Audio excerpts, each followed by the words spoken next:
Bom dia, pessoal! Hoje eu tô a bordo do XC40 Inscription e eu vou entrevistar hoje a Isabela França. Ela é psicóloga e a gente vai conversar um pouquinho sobre o que leva as mulheres ao consultório dela. Acompanha aí!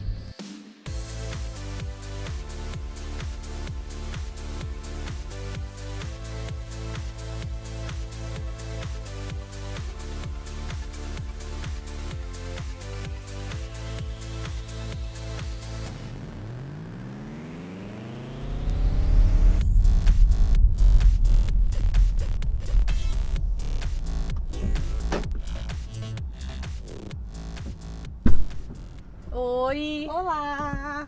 Tudo bem? Tudo bom, e você? Bem-vinda! Obrigada, Débora. A Isabela é psicóloga e a gente vai falar um pouco hoje sobre o que está acontecendo com a mulher na modernidade. A mulher hoje luta por igualdade total com os homens, né? Por causa disso a gente tem se sobrecarregado, né? Verdade. E tem sofrido com bastante coisa. O que tu tens visto mais no teu consultório? Qual é a maior demanda sentimental assim das mulheres, a demanda psicológica das mulheres? Tá bom. Então, gente, realmente esse tema que a Débora tá trazendo é um tema muito importante, que a gente precisa dar um olhar muito cuidadoso para ele, né? Porque realmente a mulher vem ganhar o mundo, né? E ela traz essa dinâmica que ela também não era tão cobrada antes, ela tá dando conta de tudo, né? Então o que eu vejo, né? No meu consultório a maior parte é mulher mesmo, né? Então 90% do meu consultório que eu recebo pessoas são mulheres.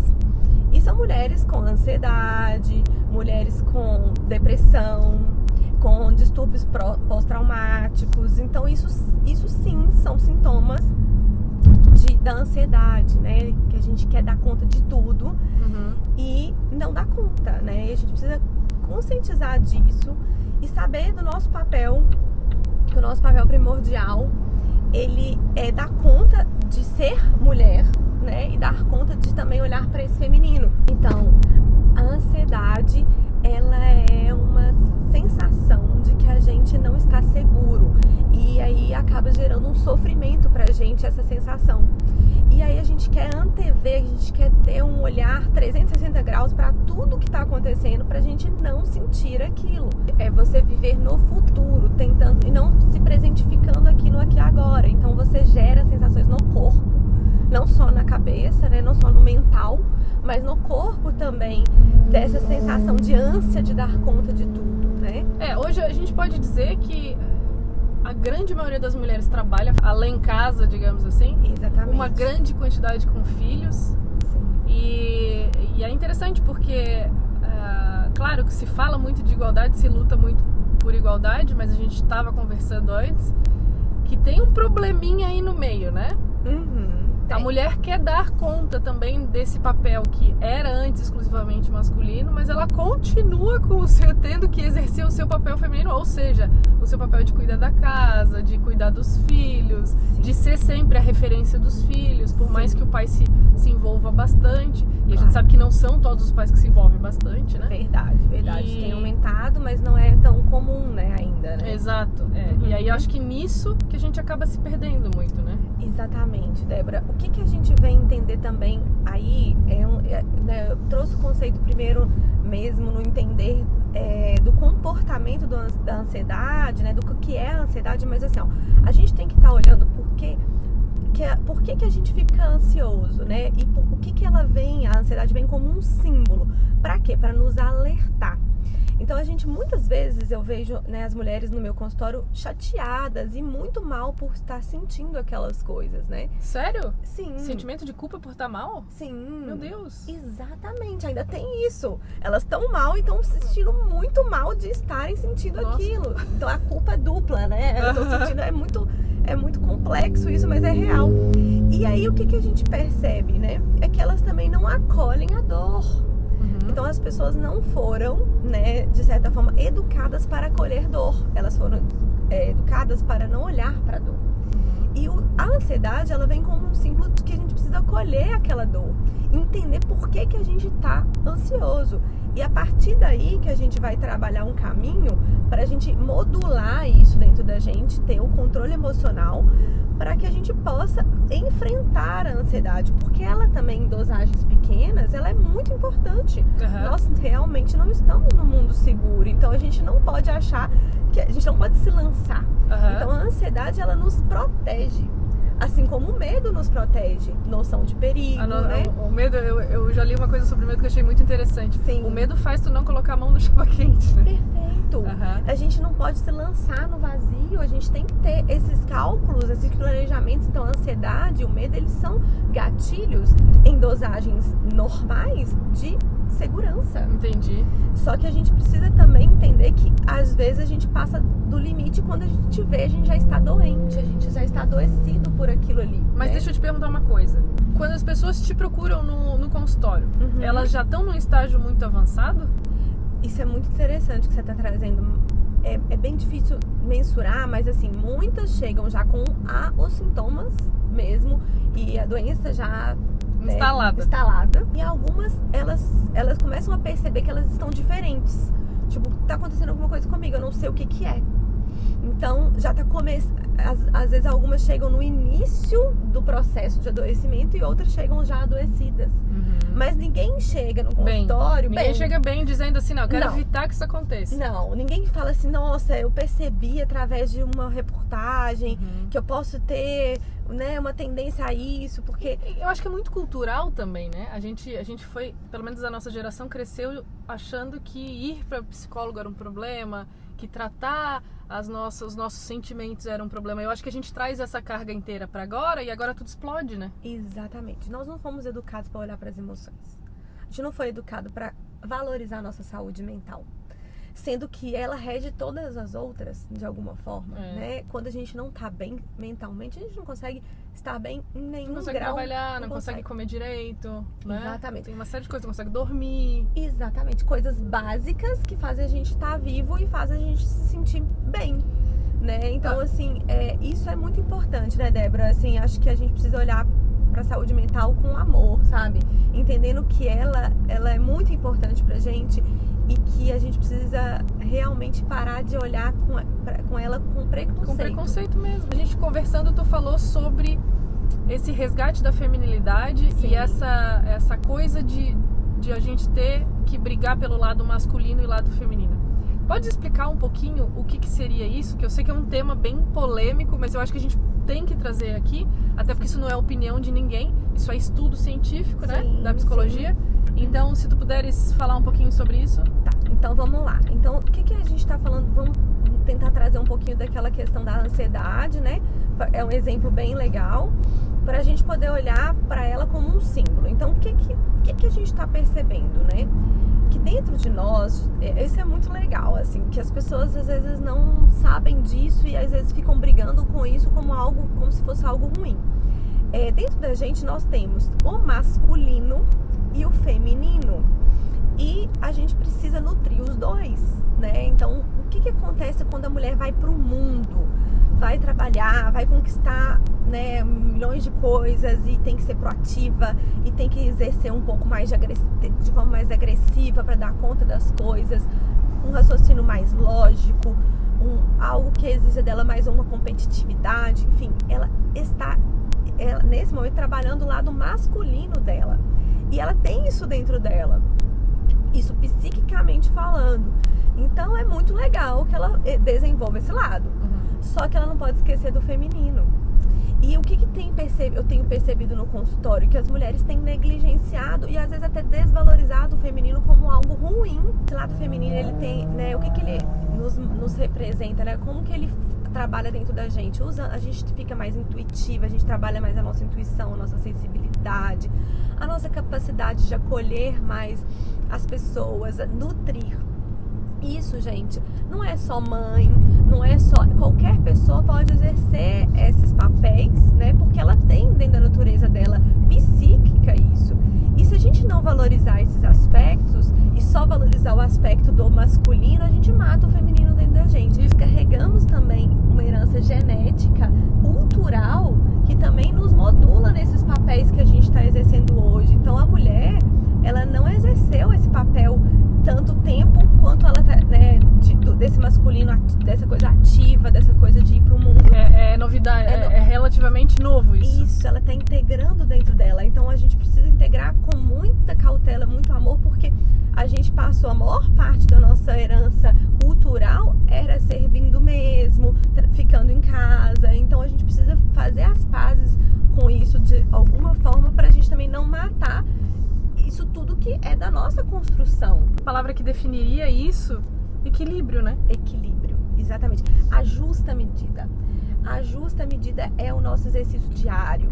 É a gente entender que a gente pode sim trabalhar, ganhar bem, dar conta das nossas obrigações, dar conta de si própria, ser independente, mas a gente precisa também olhar para esses aspectos do acolhimento, de olhar para casa, de cuidar do seu espaço. Então assim, tu vê os dois extremos, a gente tá numa era onde se vive extremos, exatamente, né? Ou é 8 ou é 80, e isso prejudica tudo. Isso prejudica a nossa sanidade mental, eu diria, né? Exatamente. Então a gente precisa acolher isso, entender que que veio o patriarcado para também achar essa justa medida, e que a gente vai achar, a gente tende a querer achar essa justa medida, mas às vezes a gente se empodera e se possui desse papel que eu vou derrubar porque eu quero que tenha os direitos iguais, eu quero que eu seja igual. Você não é igual.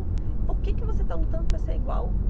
Você é feminina, você tem que trabalhar esse feminino dentro de você, e você pode trabalhar de várias formas. E você pode mostrar... Pode trabalhar, inclusive, conquistando muitas coisas que antes só eram conquistadas por homens, né? Exatamente. E dentro de casa, né, que é muito legal isso, a gente também trabalhar o feminino do homem. Porque é assim que a gente vai conseguir que eles nos ajudem. Uhum. Eles também têm esse lugar do cuidado. E eles também têm esse lado feminino e masculino, né? Tem. A gente arquetipicamente tem isso na nossa natureza. Então, como é legal quando você consegue equilibrar, porque aí você realmente consegue ter um tempinho pra você, um tempinho pra casa, e ele vai estar exercendo esse papel também. Eu acho que quando a gente consegue exercer essas duas funções, a gente consegue dar lugar pro outro também, né, dentro dessa relação, pra ele exercer essas funções também, a gente consegue fazer o verdadeiro encontro. Uhum. É o verdadeiro conúncio, é o verdadeiro encontro que faz com que esse trabalho que a gente vai exercendo, a gente vai trabalhando um com o outro, e aí vão crescendo juntos. Ninguém sobrepondo ninguém na relação. Ninguém querendo ser mais... Nem matriarcado, nem patriarcado. Nem patriarcado. É o verdadeiro casamento. Onde você projeta no outro aquilo que você precisa trabalhar, e ele projeta aquilo que precisa ser trabalhado em você. E aí acontece a grande coisa, a grande relação, que realmente é uma relação verdadeira, é uma relação que promove crescimento. E é assim que a gente consegue ter uma relação saudável. Sabes que eu acho que a gente deveria ter algumas matérias fundamentais na escola quando criança que a gente não tem. Sim. Uma delas é o direito, pra gente entender um pouco como é que funcionam as coisas, né? Eu Verdade. acho que até o limite nosso e o limite do próximo. Com certeza. E algo que estudasse um pouco, que falasse um pouco sobre a parte psicológica, né? Psique ou psique. E pra gente conseguir se entender, pra daí conseguir lidar com o outro também, né? Verdade, Débora. Porque eu acho que de certa forma é complexo, que a gente tá fazendo tudo que meio no grito, principalmente agora na sociedade moderna, né? Eu acho que se a gente tem uma criança que consegue dar mais lugar para os sentimentos dela, para aquilo que ela tá acontecendo com ela, e ela consegue dar voz para isso, comunicar isso de uma forma saudável para os pais, né?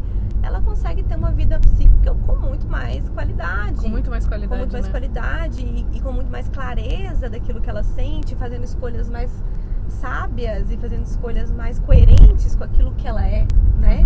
Porque o nosso trabalho é a gente se tornar quem nós somos. A gente não, né? A gente precisa fazer esse trabalho porque é o que a gente considera como autorrealização. E tornar quem você é não é tornar-se tornar-se nossa melhor versão, não tornar a melhor versão. É a nossa melhor versão. Porque o que acontece, né? A gente não tem só coisa boa, a gente não tem só coisa ruim. A gente precisa olhar com amorosidade para essas dores, para a gente poder desenvolver e trabalhar a nossa sombra, que é o conceito que é junguiano também, que traz esse olhar que a gente precisa trabalhar aquilo que a gente nega dentro da gente. Pois é, até de certa forma, eu acho que a própria ansiedade, muitas vezes a gente nega, né? Nega. A gente nega porque a gente fala, é um sentimento feio, a minha vida tá legal, eu tenho uma pessoa do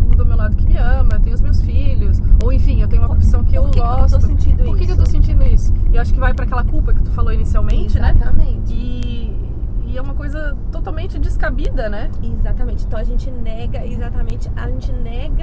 o nosso caminho para cura, porque a ansiedade, ela pode ser um caminho para nossa cura, até de outras coisas que não dizem só, às vezes, ao trabalho, a outras maneiras que a gente está lidando com a vida.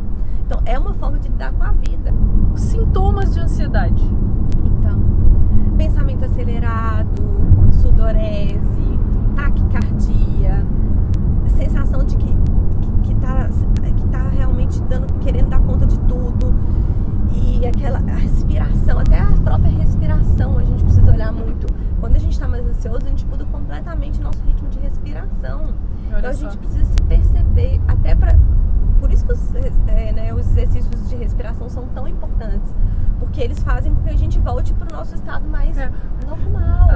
Né? A ajuda mundial é aquela calma, respira. Sim, exatamente. E a gente precisa respirar. Tem horas que a gente não respira.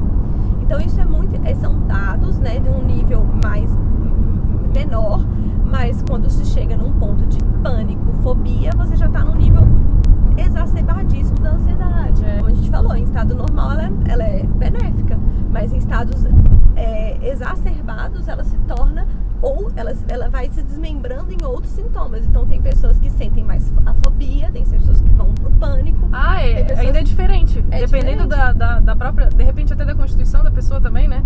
Ela leva pra lados diferentes. Leva pra lados diferentes. E eu digo que talvez não seja nem da constituição da pessoa, é daquilo que ela precisa ver. A gente falou um pouquinho dos sintomas aqui de forma mais geral, mas você vai trabalhar, às vezes, o desmembramento dela e o que você vai fazer com ela é seu e diz respeito à sua dor, e diz respeito à forma com que você vai ter que relacionar de forma única com aquilo. Por isso que terapia não é igual para todo mundo. E as pessoas às vezes acham que, não, é só ir lá e fazer isso e fazer aquilo. Não, por exemplo, acho importante a gente entender que quando a pessoa está em pânico, ela não vai olhar, a gente não vai trabalhar a morte num primeiro momento com ela, a gente vai trabalhar como ela lida com aquilo para ela voltar no estado natural, ou seja, a gente vai usar técnicas comportamentais para ela dar conta daquilo, senão ela vai achar que ela vai morrer mesmo, e ela não vai dar conta. Entendi, porque daí então ela tá num ápice que ela não consegue nem organizar os pensamentos. Exatamente. Né? Então é uma outra. Então cada fase demanda uma questão, mas a psicologia simbólica, ela é uma psicologia mais profunda. A psicologia junguiana, que é a que eu trabalho, ela é mais profunda. Então ela quer achar o cerne, ela quer achar aquele símbolo que tá ali na construção da sua psique, que faz você desencadear todas essas questões. O pânico, ele faz você não conseguir lidar com as situações e você tem a sensação de quase morte. Então é um símbolo da morte. O que a gente precisa olhar dessa morte? Né? Então a gente vai aprofundando, entendendo que às vezes ela teve alguma experiência de morte, alguma questão que realmente... Olha que interessante isso! Isso, e a fobia ela te deixa com a sensação de não querer ver as pessoas, né? Você fica reclusa. O pânico não é bem assim, ele é um pouco diferente. Então, o que dentro desse processo de lidar com o outro, que é um símbolo, né, da fobia, que você não tá dando conta de lidar. Então a gente pega como símbolo. E daí trabalha aquilo ali. Trabalha o símbolo. E aí, acho que vale também assim, a gente entender, como você falou dessa mulher, que a gente tá comemorando, né, o Dia da Mulher aqui, que a gente precisa integrar mesmo esse lado feminino. E aí, vale umas dicas. Por exemplo, por que a gente não se permite fazer coisas como, por exemplo, tomar um café com as amigas, ouvir uma música, principalmente essas mulheres que estão a todo vapor, né? Isso que é o convite que eu tô trazendo, elas têm que fazer isso, porque é isso que é o combustível para elas dar conta de tudo. E às vezes as pessoas veem como futilidade, como supérfluo, como não tenho tempo, né? Acho que não tenho tempo é mais forte de todos. Exatamente, né? Não tenho tempo. Então, gerir sua vida como se gera uma empresa é muito importante. A gente precisa ter tempo para tudo. E para aquilo que é necessário, para aquilo que é possível, para aquilo que é desejável, né? Então a gente tem que estar o tempo todo gerindo isso dentro da gente, cuidando da gente, né? Então, o convite que eu venho trazer aqui é que a gente cuide do nosso feminino, a gente tem que alimentar ele. Isso não tem nada a ver com você não poder exercer o papel como a gente conversou, do masculino, de ir em busca, de fazer, de acontecer, de integrar esse lado e perpassar esse processo do trabalho usando as suas armas, que são tão importantes do feminino, né? Que é a sedução, é a sensibilidade, é a intuição. Isso só vai agregar. Não matar isso dentro da gente é fazer com que a gente possa ser mulher e ser feminina, que é o que talvez a gente não esteja olhando. E ainda dá conta do recado para fazer tudo, né? E ainda dá conta ainda ser a diretora da empresa, sim, a mãe, né? A pessoa que cuida da casa. Eu não digo nem pessoa que cuida da casa, mas eu digo assim, a pessoa que consegue administrar, né? Isso, tudo isso. Com certeza. E lembrando sempre, né, que é o que a gente falou, a gente pode trabalhar isso no nosso meio familiar para que todos possam ser capazes de cuidar.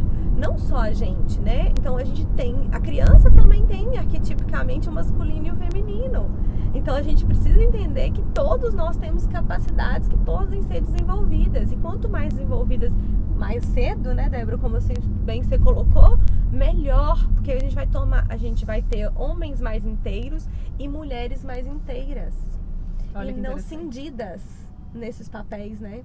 Isso pra mim é a fórmula, sabe? É a fórmula que é difícil, ela não é matemática, mas ela é o caminho. Bom, agora que a gente já conversou sobre muita coisa, eu vou deixar a Isabela dirigir um pouco para sentir o Volvo XC40. Top, vamos Isabela? Lá. Vamos lá, então.